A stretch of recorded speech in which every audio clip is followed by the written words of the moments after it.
Bienvenidos a un nuevo episodio de este podcast, Solo Dios. Después de un poco más de un mes, traemos un segundo episodio para compartir con ustedes. De antemano, agradecer a quienes se dieron la oportunidad de escuchar el primer episodio donde hablamos con Rosenberg sobre jóvenes santos. Si no lo han visto, pues lo pueden buscar en el canal. En este episodio, hoy nos acompaña la Madre Rosa, de las Esclavas Misioneras de Jesús, que nos compartirá un poco sobre su vocación y sobre la labor misionera que ha tenido a lo largo de su vida en España, en África y también en México, en Coatzacoalcos. Y bueno, pues le voy a ceder la palabra a la Madre Rosa para que se presente un poquito. Bueno, pues aquí me tienen, una misionera ya. Después de dejar mi misión, me encuentro aquí en Pamplona, en la parroquia de San Francisco Javier, el gran misionero por excelencia, es decir, el gran patrono de las misiones universal. Bien, pues, quise invitar a la Madre Rosa, porque bueno, la conozco ya como desde hace 5 años, casi 6 que yo estoy aquí en Pamplona. Hemos coincidido en algunos eventos, sobre todo porque hay hermanas de las esclavas misioneras que son mexicanas, y cuando planeé este podcast hace aproximadamente un año, pero que no lo empezaba, yo decía, ¿a quiénes voy a invitar? Y estuvo en mi mente usted, por por todo su trabajo que ha tenido en la misión, sobre todo en África, ¿verdad?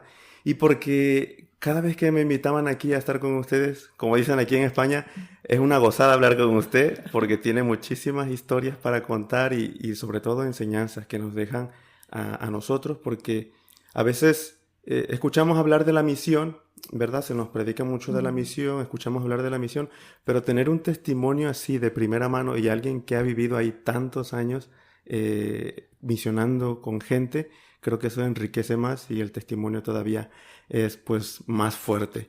Y pues gracias por aceptar hablar aquí conmigo, compartir sobre su vocación y sobre su misión.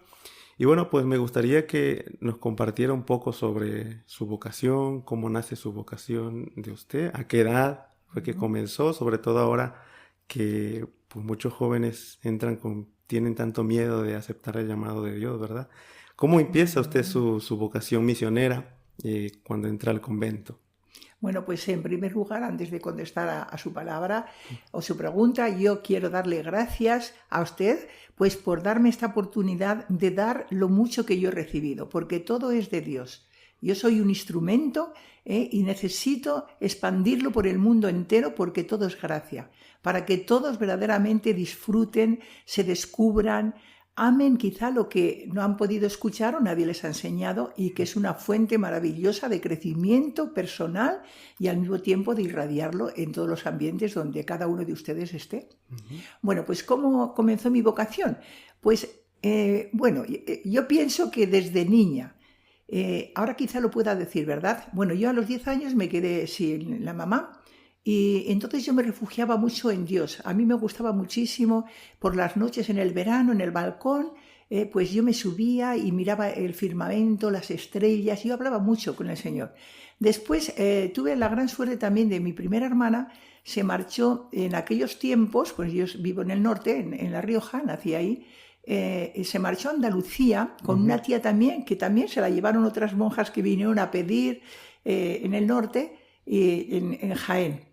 O sea que su hermana es también, ¿eh? Sí, Ella sí es vive, es la de mayor. clausura, De ¿no? clausura, sí. De clausura. Sí, es Clarisa, ¿verdad? Y entonces, pues, yo me doy cuenta de que, claro, yo me refugiaba en el Señor, o sea, a veces le gritaba, también me quejaba porque se había llevado a mi mamá, porque el perder la madre es algo que solamente Dios te puede curar esa herida, esa carencia, ese vacío interior, ¿verdad? Bueno, pues en mi familia puedo decir que tanto por parte del papá y de la mamá éramos una familia muy cristiana y con muchas vocaciones sacerdotales y misioneras. Y yo recuerdo de niña, pues cuando llegaban también los tíos que estaban igual en el seminario, o ya algunos sacerdotes o misioneros, pues en el verano es que era una fiesta, yo lo disfrutaba tanto, y entonces recuerdo que nos contaban muchas cosas, cada día íbamos a misa y cada día íbamos con el tío a a un miembro de la familia, se desayunaba, pero aquello era una tertulia, era una exposición de todo el trabajo misionero. Los tíos estos míos estaban en Latinoamérica, ¿verdad? Y yo pues era niña y pues ahí iba recibiendo muchas cosas. Y después, pues claro, el ambiente mío siempre ha sido pues de misa diaria, de ir por la noche también al rosario, o sea, todo me ha arropado muchísimo, después cursillos, cuando fue más... Pero bueno, yo para plantearme mi vocación, yo me recuerdo que una de las veces ya tenía mis 15 años y yo me planteé, digo, oye, ¿cuál será mi vocación? ¿Será la vida religiosa? ¿Será el casarme? Porque como mujer nadie puede, o sea, la mujer tiene una vocación inmensa a la maternidad y sueñas con una casa, con un marido, más que con un marido, con hijos. Yo siempre he pensado tener hijos, qué bonito, tiene que ser eso. Ay, pero yo dije, no, ¿para qué me voy a complicar la vida?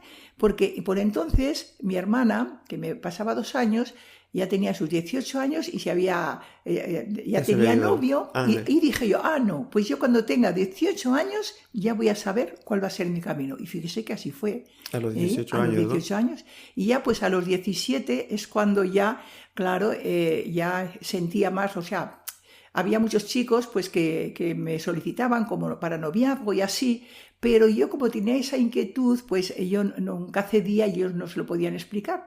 También tenía un amigo fuerte que sí, había una afectividad, claro, me costó. Fue una lucha después entre la llamada de Dios y la llamada de ese chico que humanamente pues también me atraía. Pero al final lo vencí. Sí. Sí, de hecho hay cabe mencionar aquí que la Madre Rosa tiene un libro que se llama Abriendo Caminos, que también lo leí y de ahí pude sacar información para hablar con ella. Y una de las cosas que está mencionando aquí, que les dije el día de ayer que vine a hablar con ustedes, hay una frase que me gusta mucho, que al menos a mí me sirvió para definir también lo que uno siente, porque los jóvenes tienen mucha inquietud, ¿no? Pero, sí. ¿Tú qué sentiste? Te dicen, o ¿por qué optaste por la vida religiosa? ¿Cómo lo sentiste? Y la tengo aquí apuntado, porque me lo guardé para mí, porque me identifiqué con lo que usted describe aquí. Sí.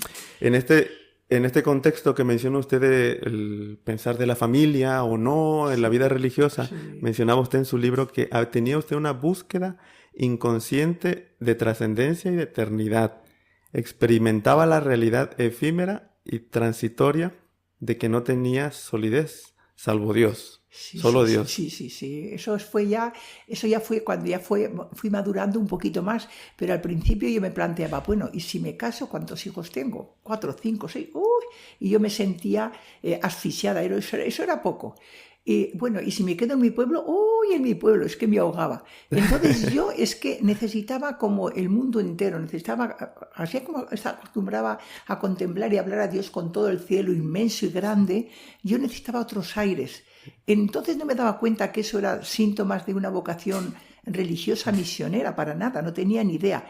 Pero después, claro, a medida que, porque mirad, la vocación, yo después también lo experimenté, es como un noviazgo, Jesús te va enamorando, Jesús te va llamando, Jesús te va agarrando.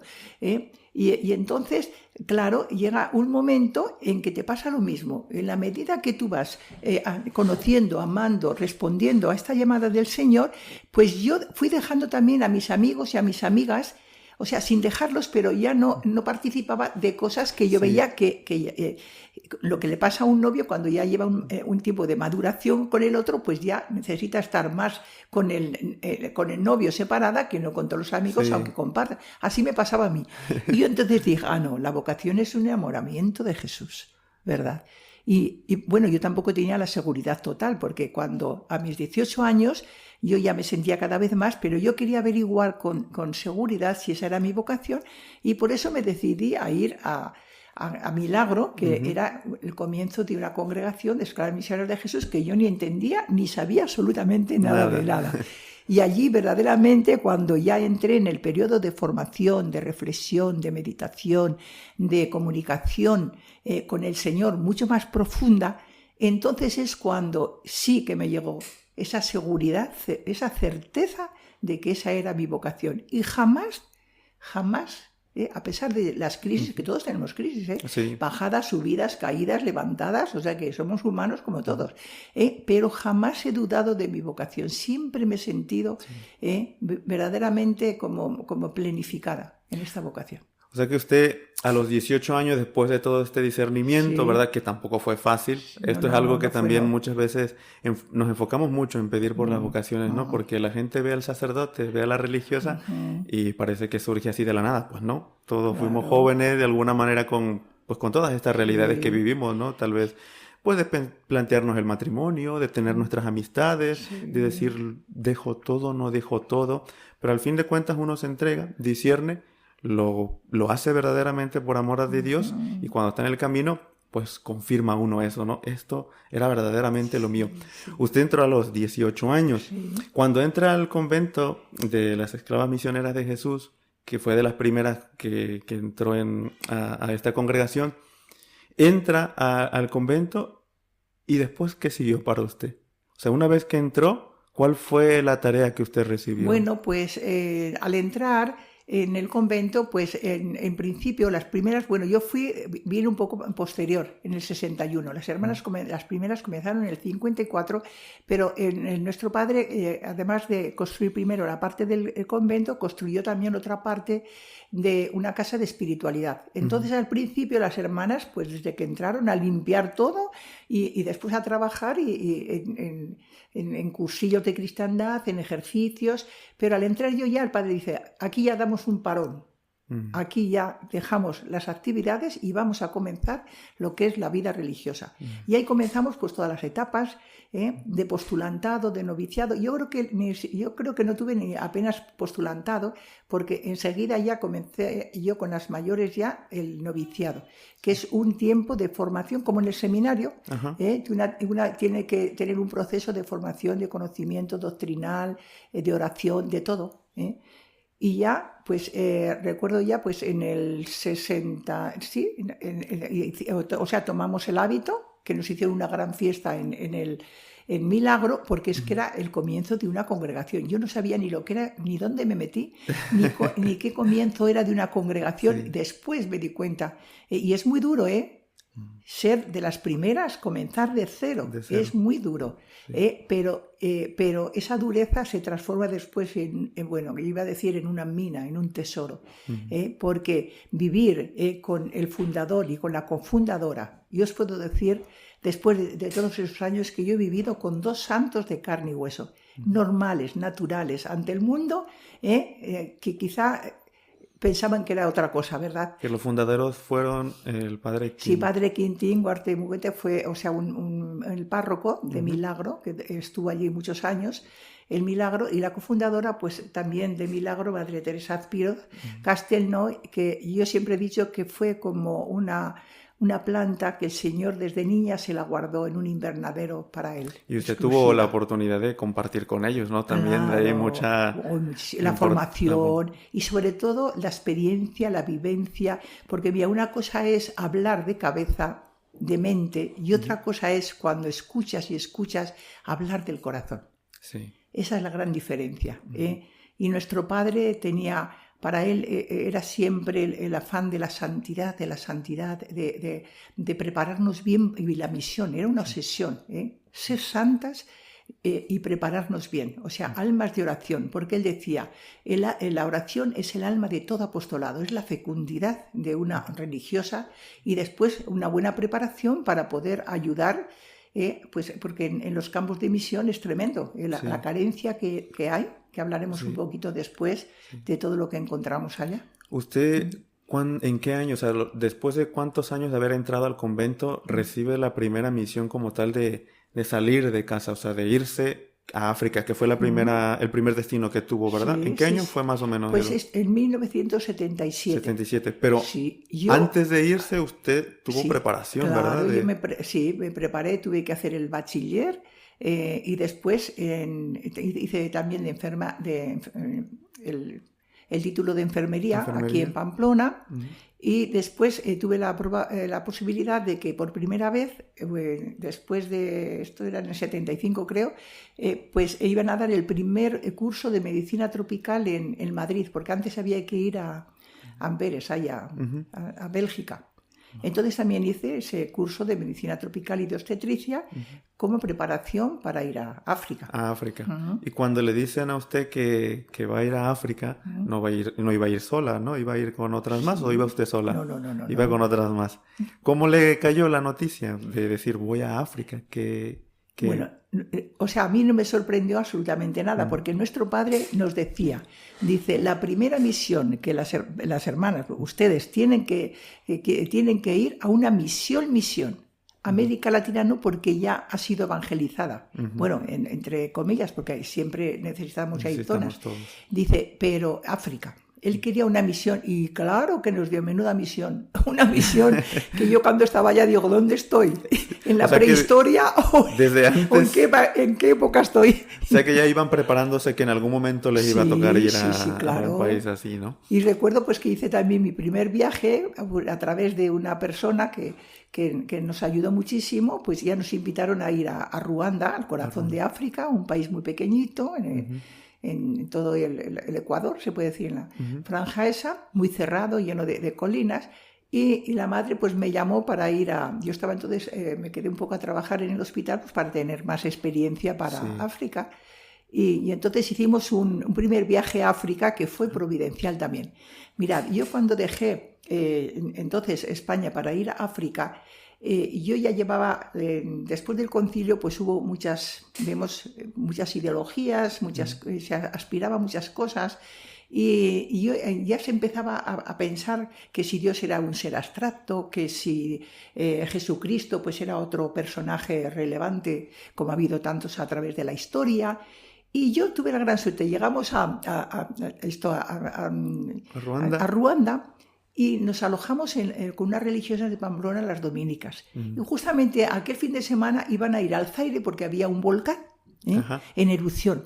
Y me invitaron y yo pues alegremente me apunté. Claro, lo que no sabía las caminatas que había que hacer todo a pie, todo en línea. Bueno, atravesamos la sabana, atravesamos toda la selva, allí con un machete, un guía.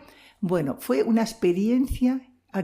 O sea, yo estuve caminando por la primera lava que se había solidificado, pero que a 1 metro debajo había grietas y veías la lava corría como un río de fuego, lleno de azufre. Pero cuando yo llegué allí al río de la lava y ver es que aquel fenómeno es que no se puede explicar. O sea, yo ver una película, eso me parece una tontería. Pero es que verlo tan cerca, un río grandísimo, cómo caía, con qué rapidez bajaba por las montañas, se hacía pum pum como una olla con...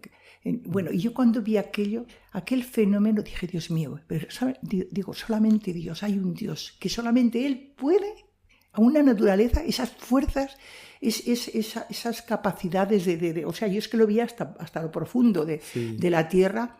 Y entonces yo dije, Dios mío, aquí me traería yo a todos los españoles aquí para que vean si Dios existe o no existe. Aquel fenómeno a mí me marcó tanto, y es como si viese a un elefante con la pata enorme y una hormiguita delante, que la hormiguita es el hombre, y le estaría retando al elefante. Y el otro simplemente con elevar un poco lo deja en la nada. Pues así veía yo al hombre. Y para mí me marcó muchísimo porque entonces vi que para mí creció Dios muchísimo más, el conocimiento de Dios y como absoluto, y como diríamos como el que maneja toda la humanidad y el que ama al hombre, y el hombre necesita a Dios, necesita a Dios. Ahí en la inmensidad de la naturaleza, ver la grandeza de Dios. Y esas fuerzas internas, es que era algo increíble. Y después esos chupinazos que me pasé toda la noche tumbada en la tienda de campaña contemplando. Aquello parecía un espectáculo. Le tocó ver, ¿no? La erupción del volcán y todo esto. Continuamente la erupción. O sea, soplaba, ¡pum!, caía toda la lava y así continuamente toda la noche así. Fue una maravilla. Pero sobre todo lo que me hizo descubrir a un Dios omnipotente, poderoso, que nadie, para que nos digan por ahí que Buda o que otros dioses o que los que han nacido de personas son dioses, que van a ser hombres débiles y frágiles como nosotros. y tantas sectas que hay hoy día, y nos estamos dejando lo mejor del mundo al Todopoderoso, al único Dios. Y allí se me reafirmó que Dios existe, y yo diría, a mí que me partan en millones de átomos, que cada uno gritaría, Dios existe, Dios es tu Padre, Dios es el que te ama, Dios es el que te ha hecho a tu imagen y semejanza, y después descubrí la grandeza del hombre. En el mundo no hay más que dos absolutos, Dios y el hombre. Todo lo demás al servicio, son instrumentos. Por eso el hombre de hoy es una verdadera pena. Yo cuando vine después a España sufría de que veía que todo el mundo estaba obsesionado con trabajar para tener y consumir, y venga a consumir. Y no saben ni quién son, no se conocen, no saben valorarse, no saben gustarse, no saben buscar la soledad, el gozarse en uno mismo, en ver nuestra capacidad de entendimiento, de voluntad. Tenemos dos potencias que podemos llegar. El hombre no es por lo que tiene, sino por lo que es. Y el hombre donde es, yo lo he visto también cuando la guerra en Ruanda que me tocó, salir ya del centro de todo, después en un campo de refugiados, con más de 100.000 personas a los lados de los montes, y me acuerdo qué capacidades tiene el hombre cuando una mañana bajan dos hombres con dos ramitas de hojitas de tabaco, y dice, vamos a hacer un cuisuco, vamos a hacer un mercadito. ¡Ay! Y con todas las bombas detrás. Y yo dije, es que el hombre es lo más grande, no es por lo que tú has heredado, no es por lo que tienes, nada, todo eso se derrumba. La felicidad está en el corazón, está en Dios, y la fuente está dentro de ti y no lo sabes. Y venga a mendigar, y venga a consumir, y venga a llegar al vacío y a no tener sentido en tu vida, porque cuando el dolor, el sufrimiento, todos, el rico, el pequeño, el grande, el millonario y el que no tiene nada, todos sufrimos, pero saber sublimar el sufrimiento te eleva, te libera, y te hace grande. Pues esto, imagínese todo lo que nos ha dicho nada más de las primeras impresiones que tuvo cuando llegó a Ruanda. Imagínense, esto fue lo que experimentó nada más llegar, ¿no? Todo lo que le enriqueció a usted como persona, darse cuenta de la grandeza de Dios, también del hombre, y también al mismo tiempo nuestra insignificancia, que a veces nos sentimos grandes, pero ante Dios no somos nada, ¿verdad? Mira, llegar a Ruanda puedes llegar con 50 títulos, sí, y te sientes como un niño, porque tienes que aprender la lengua Eso le iba a del preguntar, Kinyarwanda. Y bueno, cuando usted llegó a Ruanda, se encuentra con todo esto. sí. Pero me gustaría preguntarle dos cosas. En primer lugar, la fe. ¿Había fe cuando usted llegó? Y la otra es, ¿qué dificultades tuvo? Porque aquí en el libro yo encontraba dos dificultades que usted encontró mientras estuvo allí. La lengua, el idioma y las autoridades. Pero primero me gustaría que nos compartiera, ¿había fe? O sea, ¿había gente creyente, tenían misa, tenían celebraciones, o era algo inhóspito? ¿Qué fue lo que usted encontró? No, ya llevaban 75 años que habían entrado ya los padres blancos, son los que fueron creados con Monseñor Bisegui precisamente para África. Y yo verdaderamente, aunque me vaya un poco, siempre he admirado, nosotros ya teníamos aviones, teníamos muchas cosas para desplazarnos, pero ellos, de tantos países que fueron en África, a pie. Sí. Porque yo jamás he visto ni un caballo ni un burro en Ruanda, nunca lo he visto, no existía eso. Todo se hacía a pie, caminar, la gente caminaba kilómetros a pie. Y digo, hacer todos esos misioneros y llegar a evangelizar, porque cuando nosotros llegamos, claro que había parroquias, ya había, ¿no? sacerdotes nativos, se celebraba la misa, y había catecumenado, era una preciosidad también, el catecumenado todo el año, y después cuando llegaba la Pascua, era otro mundo aquel, era verdaderamente, mira, yo descubrí también allí la Biblia, sin leerla. ¿Qué os parece? Ahí son tantas experiencias, tan bellas, tan bonitas, yo no me cambiaría por nadie del mundo por una experiencia misionera. No. Y el idioma fue una de las cosas que a usted le costó también, ¿no? Ya lo creo, porque ¿lo aprendió? Mira, el misionero, cuando va el sacerdote, cuando va el misionero a la misión, ¿qué se pone? A estudiar. Pero nosotras hay tanta necesidad de todo, y sobre todo fuimos en el aspecto sanitario, ¿verdad? Y entonces llegas allá y enseguida ya te meten al servicio, al trabajo. porque es inmenso la cantidad de gente que hay. Nosotros teníamos más de 20.000 personas dispersas, todos descalzos, venían de kilómetros caminando, un país lleno de colinas, y entonces ya te metes a trabajar. Y yo me acuerdo, nada más que comenzar a trabajar, yo ya me quedo a las 5, bueno, las religiosas que teníamos en la misión, arriba, pues ellas nos mandaron una niña, una de las chicas de primaria, que sabía un poco de francés y también nosotras un poco, y con ella durante el día lo que nos hacía de intérprete y podíamos comunicarnos. Pero a las 5 de la tarde, yo me acuerdo que me quedo ya hasta el otro día de las 7 de la mañana sola en urgencias. Y me acuerdo yo pues que venían igual 15, 20 hombres, pues venían con una camilla rústica que hacían ellos, con un enfermo, pues qué sé yo, desde qué kilómetros venían. Sí. Yo con mi farito de petróleo, porque estuvimos allí sin luz eléctrica de 13 años.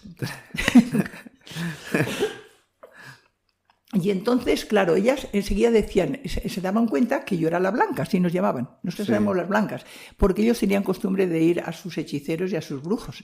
Primero, cuando ya no tenían problemas entonces venían a la blanca, claro. Y entonces, como sabían que yo no sabía la lengua y todo, pues ellos, ¿qué hacían? Pues todos me querían explicar todo lo que le pasaba y dónde le dolía al enfermo. Y eran muy mímicos, porque con sus manos iban tocando la cabeza, el pecho, lo que sería.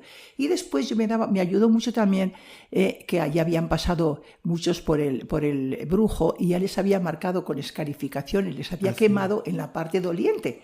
Y entonces a mí todo eso me orientaba mucho. Bueno, yo lo que hacía es tomar los signos vitales, ver cómo estaba, lo que sea, y al otro día pues ya me quedaba tranquila porque teníamos otro enfermero medical preparado también para dar, no médico, pero preparado también para diagnosticar y para recetar y todo, y ya al otro día yo ya con él fui aprendiendo mucho. O sea que aprendió los gestos, el idioma de los gestos, y también el idioma nativo lo aprendió. No, pero, o sea, y el otro es el del amor.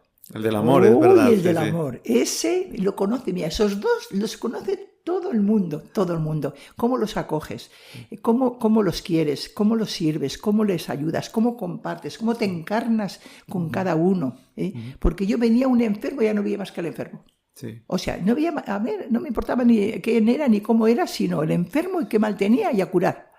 De hecho, menciona usted que el mismo centro médico se convirtió prácticamente en una casa para ellos por la atención que ustedes les daban, ¿no? Escucharlos, atenderlos, tratarles con cariño, que también eso curaba, de alguna manera. Mira, y además, ya te digo que cuando te he dicho que estaba en la prehistoria, pues ellos venían descalzos, no tenían más que su chabolita de barro y de paja, cocinaban con 3 piedras alubias, que es lo que comían con la mano, que era entonces así, ¿no? Y entonces pues venían a nuestro centro y no solamente nosotros les curábamos y les recetábamos y les dábamos, sino que todo el día les educábamos, pues en abrir una puerta, en subirse a la cama. Muchos ni sabían subido en su vida en una cama, no sabían con la manilla, no sabían abrir el grifo, decíamos la llave, no sabían tampoco abrir, o sea, estábamos todo el día aquello. Y entonces yo vi que con el tiempo en nuestro centro, y ellos veían mucho lo que hacían, o sea, yo quería saber dónde estaba una hermana, con preguntarle a uno, enseguida. O sea, es que nos miraban, nos contemplaban, o sea, continuamente, sabían todo qué hacíamos, dónde estábamos, y todo eso parece que no, cómo les fue penetrando, ¿verdad? Sí. Y cómo fue cambiando también la gente, todo eso. Y yo llegué a un momento en que dije, es que nuestro centro es un centro polifacético. Sí. Ya no solamente de curar, sino de enseñar, de acoger, porque también otra de las cosas muy importantes en nuestro centro es que vimos que la preventiva era más importante que la curativa, porque tenía una ignorancia grandísima de enfermedades, de cómo tratar los primeros auxilios ellos, cómo venir al centro antes de que ya cuando ya tenían unas o sea, tenían enfermedades ya graves, y se les daba todos los días charlas. Nosotras no, sino preparábamos el personal, y en Kinyarwanda, antes de comenzar las consultas y la revisión de la hospitalización, pues ya se les daba todos los días charlas de formación, y eso pues les ayudó y les enriqueció muchísimo. Pues mira, y la lengua, eso fue poco a poco, porque yo nunca llegué a aprender la lengua, es que nunca me han gustado. Pero Y no le hizo mucha falta con todo lo que me explica ahorita, tampoco le hizo mucha falta para comunicarse. Yo estaba siempre en movimiento. Sí. Ay, Dios mío, sí, claro. Y una de las enseñanzas que usted destacaba también en esto respecto a, ¿verdad?, el ambiente, las personas que se encontró allí, que me gustaría destacarlo también porque creo que es algo que nos hace mucha falta a nosotros. Lo describía usted en su libro como la fuerza de los ruandeses, ¿eh? Le voy a decir lo que dice, lo transcribí de su libro para que, a ver, qué nos puede contar de esto, porque me pareció muy importante. Dice, me admiraba lo mucho que tienen que enseñarnos las personas de tierra de misión ante una sociedad como la nuestra, ¿eh?, que se desplaza del sufrimiento y busca librarse de todo aquello que le causa dificultad, malestar o incomodidad. Esto lo decía usted porque en un ambiente así, decía usted que como muchos jóvenes ya ni siquiera eran, digamos que la sensibilidad, ¿no?, en el sentido de que una madre perder un hijo no le veía llorar a un joven por un dolor o una enfermedad. O sea, se acostumbran tanto a ese dolor, ¿no?, a ese sufrimiento. No, yo pienso que o sea, yo creo que, claro, de la forma en que vivían, que no tenían una comodidad de nada, el suelo, los pies desnudos, para caminar todo el mundo, desde los grandes a los chiquitos, todos, nunca habían visto un zapato. Entonces, de cómo trabajaban las caminadas que tenían, y después, pues su cultura les había creado un índice un potencial, una capacidad de sufrir, que es algo que jamás yo me podía ni imaginar y jamás he visto. Yo, por ejemplo, al principio, yo tenía muchos materiales, o sea, revestimos todo el centro con las hermanas, bueno, disfrutamos como recién casadas, o sea que la religiosa también se casa, y nuestra primera misión fue una maravilla, porque cuando se terminó la construcción de todo el hospital, de toda la maternidad, pues soñábamos pues cómo preparar para las cunitas, para las mamás que acaban de dar a luz, para la ginecología, para las salones de charla. Ya se daban muchas charlas de formación todos los días. Después lo mismo para el laboratorio, para la sala de hombres, la sala de niños. Yo cada día soñando, yo decía, ay, mañana tal, mañana. Yo he vivido con él, o sea, no tenía tiempo de aburrirme, y sino siempre soñando. Qué bonito es soñar. Y todavía tengo 80 años y aún sueño, Hay que estar siempre con el corazón en alto, con la mente en alto, porque la juventud está dentro del corazón, no está en el cuerpo, y el cuerpo lo repercute también, Si yo estoy muy triste, pues parece que envejezco antes, ¿verdad? Pero sí, fue una preciosidad. Bueno, pues como digo, a mí me ha tocado hacer legrados, porque legrados ya son con instrumentos fuertes y sin anestesia, porque no teníamos anestesia.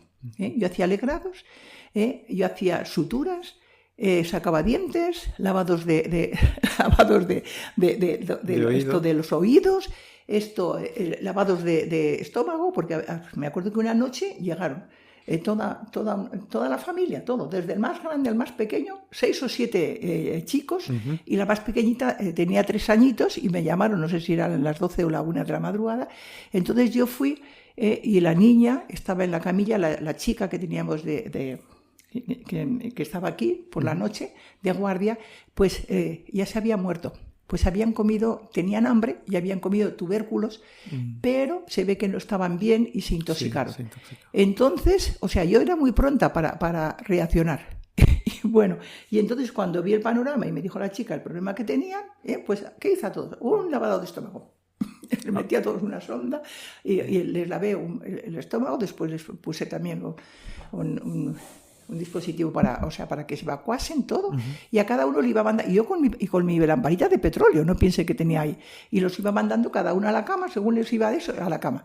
Bueno, lo curioso es que a la mañana siguiente, yo voy a las 7, solía entrar cuando nacía de guardia a las 7 de la mañana, y voy y le digo a la chica, oye, ¿qué tal todos los chicos, los niños, qué tal están? Ya se han marchado. Dice, se pusieron bien y ya se fueron. O sea, cantidad de cosas, y los dientes lo mismo, y suturas, coser, me ha tocado hacer de todo, y ni una palabra, ni un quejo. En los partos, la mujer con las contracciones, que es lo que más sufre, que es terrible, ni un ay. No, o sea, tenían una capacidad, yo estoy asombradísima. O sea, no teníamos anestesia, es que ni la podíamos comprar ni la podíamos tener. Sí. Entonces, ante un enfermo, lo primero que va a salvar a la persona. Y después ellos reaccionan y con un abandono, con una entrega a nosotras, confianza de que podían encontrar allí, ¿no? Sí. Y yo era tremenda, porque cuando veía cualquier caso, enseguida parece que lo estaba viendo como tenía que hacer. Y soy enfermera, o sea que yo no soy médico, pero tuve que hacer de todo, de secretaria, de médico, de gobernar todo. Menciona en algún momento también que a veces llegaban los pacientes y la que atendía estaba dormida. Estaba dormida, pero de tantas cosas que tenían que hacer, que no daban abasto, y el paciente llegaba y no le molestaba hasta que se despertara eso fue sobre todo con la guerra. Cuando nos llegó la guerra, llegó un momento en que todo nuestro centro avanzó los soldados de Javier Imana, del presidente, y entonces pues se colocaron alrededor de nuestro centro lleno de trincheras, lleno de soldados, y después los tusis que entraron por Uganda, que estábamos cerca, pues claro. Entonces la hermana María Luisa, pues con tanto desplazado que habían llegado, pues los enfermos eran numerosísimos. Pues ya no podía ni descansar y a veces se dormía. Estaba en la consulta y se dormía. Y los otros se callaban y esperaban y le dejaban.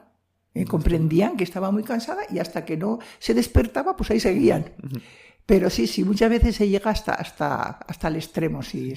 Y mire, le iba a preguntar, esto me viene a la mente ahorita, con todo esto que nos dice, ¿verdad? Las dificultades que se enfrentó, porque estuvo también rodeado menciona cómo tenía trincheras alrededor, veía pues a los guerrilleros, no sé si decirle soldados. ¿En algún momento usted experimentó miedo estando allí? ¿Miedo? Yo sé lo que es el miedo y el temor y me acuerdo que la primera vez que comenzaron los bombardeos por la noche, siempre eran por la noche los bombardeos, mira, empezaron a bombardear, mira, yo me empecé a temblar como un cascabel. Sí. Y me pongo a hablar a la hermana María Luisa y tartamudeaba y me callé. Y ella me quiere contestar, le paso y nos callamos. O sea que sí, te tiemblas de pies a cabeza. Y además allá en un lugar que estás sola, que no tienes a nadie, porque allá no había pueblos, ni había ciudades, ni había nada de eso. Y entonces yo también comprendí otra cosa, que a veces igual nos puede pasar más a los sacerdotes, a las religiosas, ¿verdad? Decir, ay Señor, yo quiero ser mártir. Mártir. Entonces comprendí que el martirio es una gracia y un don que Dios te lo da, que tú nada. Tú lo que quieres es escapar y lo que quieres es salvarte y lo que no quieres es morir. Pero esa gracia es de Dios. Pero a mí todo me servía. Sí. Sí. Sí, enseñanzas de todo. Yo le digo que aquí de todo hemos aprendido. Mire, ahorita que estamos hablando precisamente de esto, ¿no? Que es Dios el que da todas estas gracias. Hace poco, voy a hacer un paréntesis aquí. Sí. Cuando yo también tuve un problema médico a principios de año, ¿se acuerda que estaba aquí compartiéndoles a ustedes? Yo no sabía hasta ese momento que usted había estado, o sea, sí sabía que había estado de misión, pero no como enfermera, como médico. Yo me imaginaba más como predicando, ¿verdad? Pero no de esta forma. Y yo me acuerdo que yo le comenté a mi director espiritual, usted lo conoce, le decía, hablé con la Madre Rosa y causó en mí lo que no habían causado los médicos de esta hospital tan prestigioso de aquí de Pamplona, que fue que me escuchó, que fue que me habló con honestidad y no me sentí como, ¿cómo se puede decir? Como un estudio, ¿verdad? No, me sentí como persona, me sentí escuchado. Y en ese momento fue que yo pude entender toda la riqueza que usted también traía para compartir con nosotros. Y hubo algo que usted dijo allí que a mí me suena hasta la fecha, que me dijo, no te preocupes, que aquí lo tengo también, bueno, no lo tengo apuntado, así aquí lo tengo apuntado, dice, no se cae ningún cabello sin el permiso de tu Padre Dios. Y yo creo que usted lo hizo también parte de su vida, porque todo, de su experiencia, porque tantas cosas que vivió, y cualquiera saldría corriendo, como lo dice usted, ¿no? O habla rápido, por favor vengan por mí, porque si estoy en medio de una guerra, pues quiero irme para allá. También hubo una experiencia, que si nos la puede contar aquí, que esa a mí me la contó, la experiencia de la camioneta. Sí. Que también eso usted me dijo que le marcó mucho, sobre todo para esto, ¿no? Que es Dios el que decide en nuestra vida. Y a veces nosotros nos preocupamos mucho de qué va a pasar, qué va a ser, que estoy malo, estoy enfermo, que fue lo que me pasó a mí, ¿no? Y usted me decía, no, tú tranquilo, tú haz lo que tienes que hacer, tú entrégate a Dios, que si Dios no permite que un cabello se caiga, no se va a caer. No, eso es verdad. Bueno, pues allí, o sea, ya digo, en las misiones una misionera hace de todo. Muchos años, me tocó pues que no tenía una hermana, se marchó y no tenía chofer ni nada, porque allí no había, la gente no sabía conducir, ¿verdad? Y yo tenía que coger también el coche y sobre todo con caminos de terracería, he dicho que hay muchas colinas, muchas pendientes. Y sobre todo cuando llovía era tremendo, porque a veces tenían costumbre cuando llovía de echar una tierrita para llenar los huecos y aquello era matador para nosotras, porque el coche, bueno, las veces que me han tenido a mí que empujar, igual venía, no veías a nadie. Ni casas ni nada porque son chabolas. Y de repente te parabas, ¡hala! Venían 4, 8, 10, 12 chicos jóvenes o hombres. Hermana, ¿qué le pasa? Pues se ponían ellos y me sacaban bueno, yo no sé, mira, el Señor qué capacidades da. Yo no sabía ni cómo manejaba el volante cuando te tiraban ellos, porque yo abajo tenía el precipicio, pero yo le daba de tal manera, siempre salía y siempre llegaba a llevar a los enfermos. Pero una de las veces yo allí sufrí mucho de gastritis por las comidas y sobre todo porque tantas responsabilidades que tenía y tantas cosas, yo creo que también me influyó muchísimo. Era mucho el trabajo y mucho los imprevistos y las cosas que cada día surgían. Y recuerdo que un día pues fuimos aquí a Gali Capital y me prestaron las hermanas de arriba una camioneta abierta, grande, porque iba a traer camas también de hierro, que eso os tengo que hablar también para que veáis cómo el misionero es el primero que abre los talleres que enseña a los nativos a todo. Es el primero que abre el desarrollo de todos los países donde no hay nada. Y entonces, con un dolor de estómago muy fuerte, estuvimos haciendo el fin de semana allá, que nos daban charlas de preparación, según lo que les pedíamos nosotras, a las de sanitarias. Y a las 2 de la tarde, 2:30 después de comer, pues ya con la hermana y una ruandesa que veníamos, pues yo comencé a subir las colinas. Y había coincidido que habían talado casi todos los árboles de aquella zona del monte, porque había una fábrica del té que la consumía. Bueno, y entonces yo recuerdo que yo venía conduciendo, pero con el dolor de estómago aún se me agudizó más. Pensaba que se me iba a pasar. Y en el momento que estaba conduciendo yo me noté como que se me había caído, tenía algo en el pie derecho, ¿y qué hice? Pues yo con esta mano derecha fui a quitar eso y ya después ya no sé nada, ya no sé lo que me pasó, más que de repente yo escuché a hermana Lucía, hermana Rosa, ¿dónde te estás metiendo? Abro los ojos y vi que estaba en un lugar extraño y cojo el freno de mano y el freno del pie.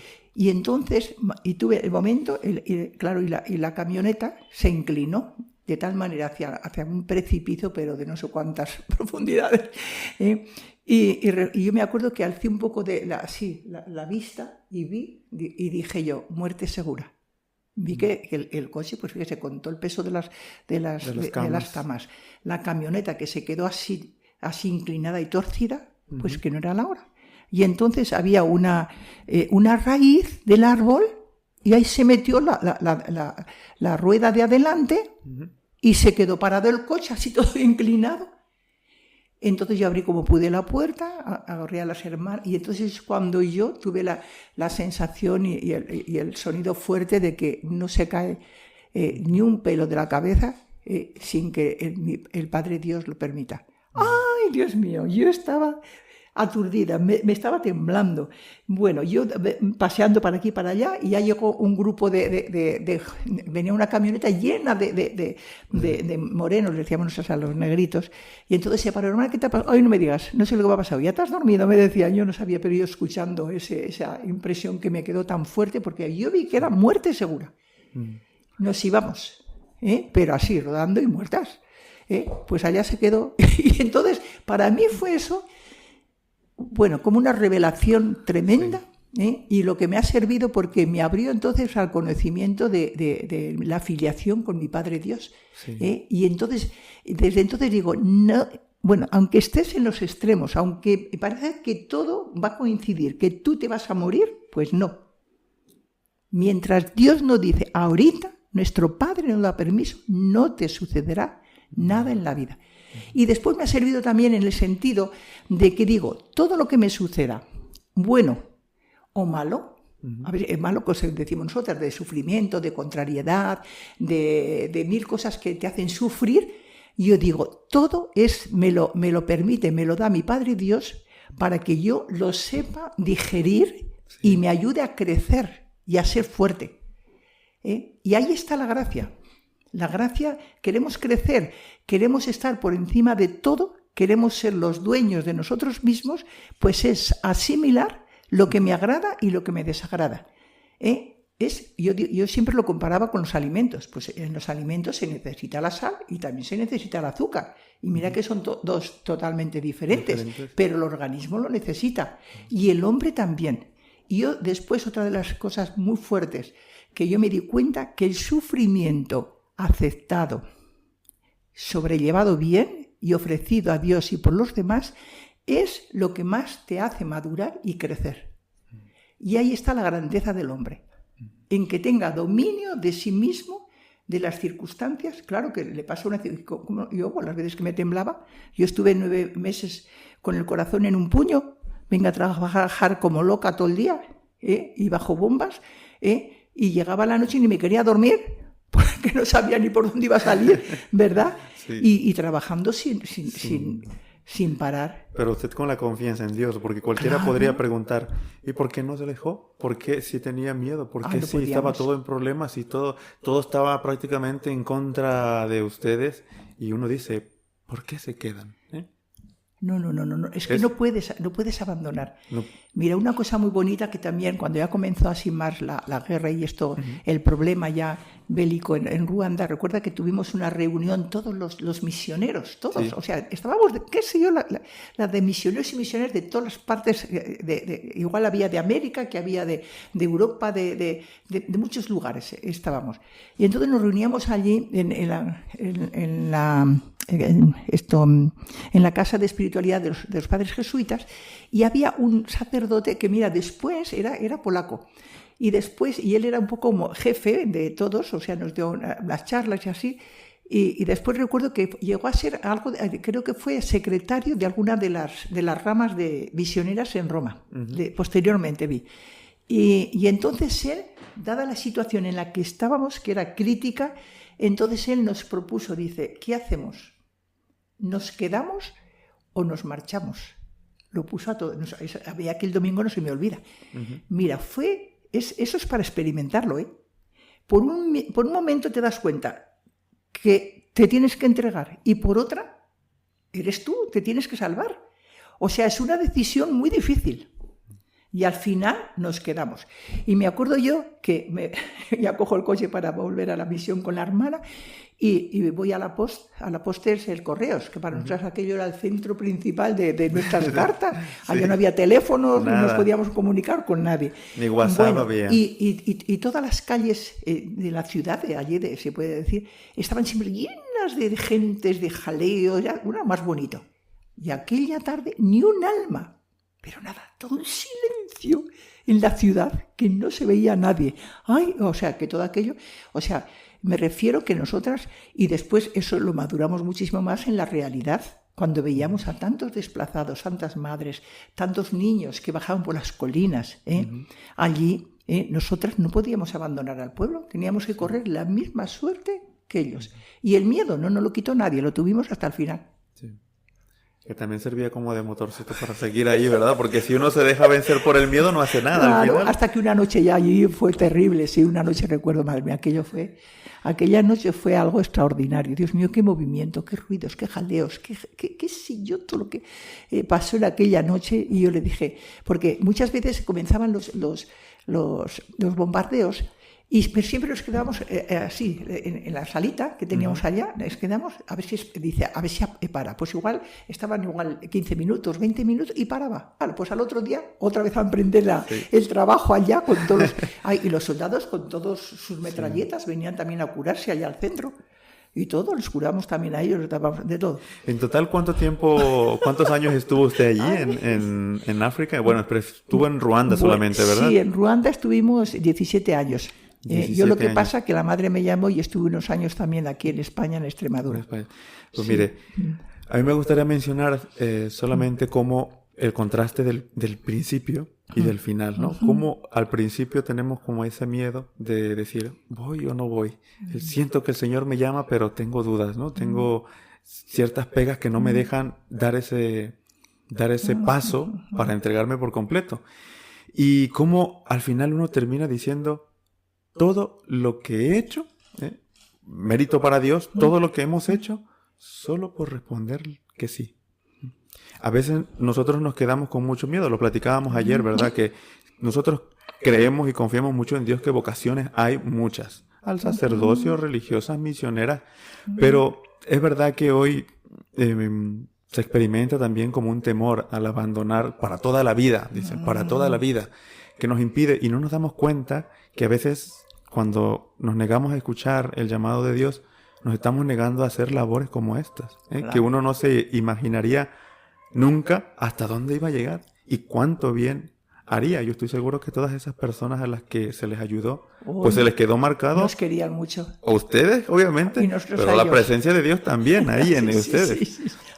Mire, para que, como le dije al inicio, para nosotros es una gozada hablar con usted y podremos estar hablando aquí toda la mañana porque esto es para compartir muchísimo. Sé que después de Ruanda estuvo también volvió a España, Sí. estuvo también en Coatzacoalcos. Quizá en otro momento nos pueda compartir un poco más de esa misión en México también. Sí, cómo no, sí, sí. Son misiones diferentes, pero todas te enriquecen. Todas te enriquecen. Sí. Todas tienen lo suyo peculiar, su identidad, sus cosas bonitas, sus cosas negativas, todo. Claro. Y pues no sé si a usted le gustaría compartir algo, mandar algún mensaje para los jóvenes o para las personas que vayan a escuchar esto, pues sobre todo para que se animen, ¿verdad? Que muchas veces el miedo va a estar allí, pero tenemos que confiarnos, como dice usted, de que Dios no va a permitir nada, ¿no? Nosotros somos hijos de Dios y va a darnos la fortaleza y va a darnos también esa confianza en Él para poder lograr algún mensaje que quiera mandarle a estos jóvenes o a quien vaya a escuchar esto. Mira, pues el mensaje que veo que es el más importante, que sepamos vivir el día a día y no proyectar el miedo, la inseguridad, porque el mañana no lo tiene nadie. El pasado, olvídalo. ¿Para qué vas a ir? Hay mucha gente que estamos cargando igual ahí un saco de piedras toda la vida, de dificultades, y nos estamos martirizando y nos estamos perjudicando nuestra mente cuando nuestra mente es un tesoro para seguir descubriendo cosas mayores. Y sobre todo la entrega cada día y pensar y ser valientes. Merece la pena. Yo no me cambiaría por nada. Ahora me dicen, por ejemplo, de volver a un país difícil y de todo. Allá voy. Si me muero, pues aquí también me voy a morir. Pues mejor es que me muera alegre, contenta, entregándome a los demás. Y además una cosa tan bonita que yo aprendí allí. Y cuántas gracias les doy yo a mi trabajo, a mi servicio y a los ruandeses. Como yo me vi tan obligada a hacer cantidad de cosas que en España, bueno, ni los médicos han hecho, ni han soñado. Pues ellos, el servicio y la necesidad, y cuanto más se sirve y cuanto más una se esfuerza, entonces te ayuda a descubrir que somos un potencial de maravillas. O sea, tenemos unas capacidades que aquí, yo decía muchas veces, cuando una vez me acuerdo que me senté, después de unos años allá en Ruanda, y yo digo, mirando dónde estaba y lo que había hecho allá y lo que habría hecho en España, digo, ¿yo dónde? Si yo estoy en España, ¿qué voy a hacer las cosas que he hecho? Yo soy de carpintera, he hecho de mecánico, he hecho de arquitecta, para hacer, hasta les ayudo a hacer una cocina grande para señoras, una sala para los que venían a ver a los enfermos, a las familias. Bueno, yo he tocado 50.000 cosas, he tenido que hacer, y proyectar, hacer vacunas, no se pueden ni imaginar. Sí. Pero todo eso me ha dado una riqueza y un conocimiento de las capacidades que tenemos sin desarrollar, sin gustar, y son ellos. La misión es la que te hace grande. La misión es la que te hace disfrutar, alabar a Dios, amarles a ellos. O sea, es algo que solamente la misión te descubre. Y sobre todo vivir el momento presente. Trabajar por superarte. Y una persona cuando se supera y supera las dificultades, y déjate en paz que estamos en el tiempo que todo el mundo tiene miedo, los matrimonios son para un tiempo, la vida de esto es para un tiempo, esto, ¿y esto a dónde lleva? Al vacío, al sufrimiento, al desengaño, a los fracasos, ¿y a qué lleva nuestra sociedad? Yo no envidio a nuestra España, es que la veo, me da muchísima pena.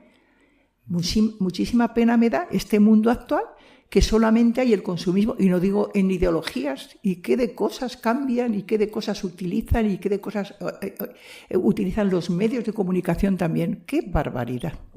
Necesitamos formarnos, necesitamos criterios, necesitamos metas, y necesitamos saber a dónde vamos, lo que queremos, y nuestro fin es Dios, y todo lo demás, todo se va a ir. Aquí se va a quedar todo. Todos los millones de los millonarios, cuando se mueran, aquí queda. Igual después los desbaratan en 4 días, lo que a ellos les ha costado tanto trabajar para nada. ¿Y qué se llevan para la otra vida? ¿Qué conocen? ¿Se sienten amados? Mira, el hombre lo que más necesita es convivir con los demás. Aquella gente, lo poco que tenía, lo compartía. Y yo compartía pues todo lo que podía darles a ellos también.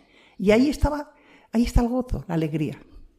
Amar y ser amados, amar y ser amados, amar y ser queridos, amar y que te valoren, y que te necesiten, y que te rías. Bueno, allá la gente, yo me acuerdo cuando empecé a aprender el idioma, se me reían todos, hasta que me di cuenta que yo me reía también, y allí no había esa malicia Sí. no era, sino que era una forma que no te ofendía. ¿Sí? Al final nos llevaremos, no lo que tenemos, ¿Qué sino te vas a llevar? lo que hemos dado. Y lo que eres. Eso es lo que nos Y lo llevamos. que eres. Muy bien. Porque ser tú, ya te conoces, ya te amas, ya sabes cómo eres, ya sabes lo que quieres, conoces tus sentimientos, tu corazón, conoces, o sea, y no esperes nada. Mira, al final te quedarás sin familia, sin amigos y sin nada, te marcharás solo. Pero qué bonito es empezar ya, desde la vida misionera te despega. Otra de las riquezas que encontré yo es la simplicidad de la vida. Uh-huh. El hombre necesita poquísimo para ser feliz. Poquísimo. Y aquí todo parece que nos falta. Poquísimo. ¿Cómo te libera? Es que eres tú. ¿Y a dónde vas? Eres tú. Y a dónde vas eres capaz de hacer castillos más grandes. Que cuando me tocó estar también después que cuando tuvimos que salir en el campo de refugiados, Sí. que estuvimos allí con niños de 0 a 5 años, y allá lo perdimos todo, allá se quedó todo. Pero el hombre, cuando está motivado por el servicio, por el bien de la humanidad, por el bien a los demás y el amor a Cristo, es el amor a Dios. Cuando uno conoce a Dios y ama a Dios, todo lo demás se le va a dar. Todo lo demás se le va a dar. Y va a hacer. Yo cuando fui a Coatzacoalcos, pues fíjate, lo mismo, nos encontramos. Yo a todas las misiones que he ido, a comenzar de pobreza, de cero, y me he pasado en todos los sitios. En nuestro centro de salud, los 17 años, trabajando y construyendo, porque cada vez eran más los enfermos y venga a construir. En Coatzacoalcos comenzamos lo mismo, construyendo, remodelando, 20 años. Y no es para nosotras, es para las personas y para las que van a venir ahí. Nada de eso se lo lleva uno. Nada. Pero yo me llevo toda la riqueza de los 2 países donde he estado. Y eso no me lo quita nadie. Y de eso vivo. Muy bien. Y lo demás me sobra todo. Soy yo, con Dios y con mis hermanos. Pues muy bien, Madre Rosa. Pues muchísimas gracias de verdad por habernos compartido esto. Yo sé que a las personas que los escuchen les ayudará, ¿verdad?